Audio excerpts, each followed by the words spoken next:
Hi, Year 9. This is lesson 3 for week 4. And our last steps for annotating circles and squares is coming up. The next slide contains the recording to help guide you. So again, here is part 3 for our annotation video. Hopefully you've been paying attention. We're doing it's on the same sheet that you've been doing for part 1 and part 2. So just continue on with that, and I will see it uploaded on Google Classroom. You can pause the video here while you watch this annotation, and then there's a few other questions after this. Welcome back, Year 9. I hope you found that enjoyable. I'm sorry for talking for so long. Sometimes I get a little bit excited about words and how things work, and I get a little flustered trying to find my words.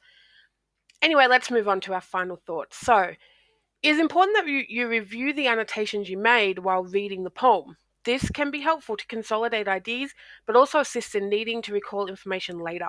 So the more you put things into your own words, the easier it will be later when you're trying to think of answers. So immediately after annotating circles and squares, answer the following questions. How did this poem make you feel? Did you find anything interesting about the format or language in the poem? What is the poem about? And draw a visual representation of the poem. Now, these 4 questions is what you should do every time you annotate a poem. And I wrote that down here. These questions will be helpful for all the poems we study. These 4 questions will help your brain remember what that poem is about. So when I ask you a question like, in which poem does Ali Cobby Eckermann speak about her Aboriginal life or Indigenous life and her adoptive life, your brain will remember circles and squares because you did these questions here and you put them into your own words, and it helps you think. Okay, so after every poem, these are the questions you should ask and answer. Especially visual representation, that can really help you if you're not a very good language learner, but you learn better with pictures or putting things into your own understanding. Excuse me. And our last bit here is our analysis questions of the poem.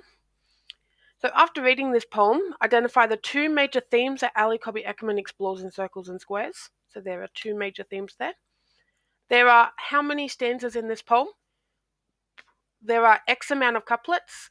There are X lines in this poem. So you're going to go through the poem, you're going to count how many stanzas, how many couplets. Remember, a couplet is when it's just 2 lines by themselves. So a stanza made of 2 lines. And how many lines are in this poem? The line, that was our time, is a standalone line. Cobby Eckermann has isolated this line to something, the importance of the ideas of belonging that she's trying to convey.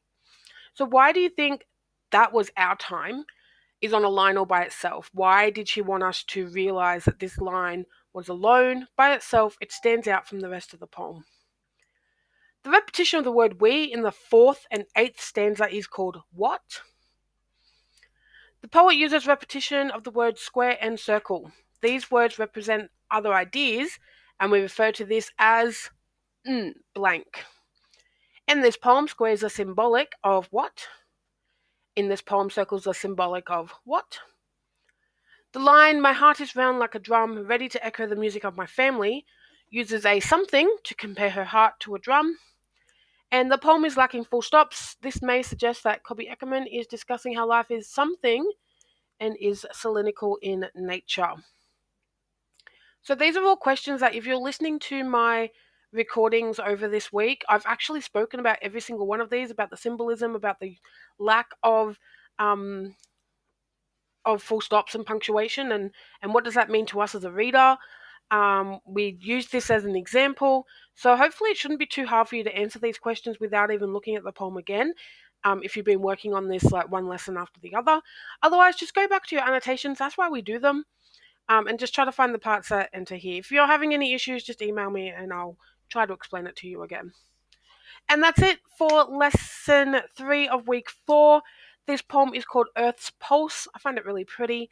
Done by Jodie Hurden, an Indigenous artist from Australia. I hope you all have a great week, guys, and I'll see you for week 5. Bye.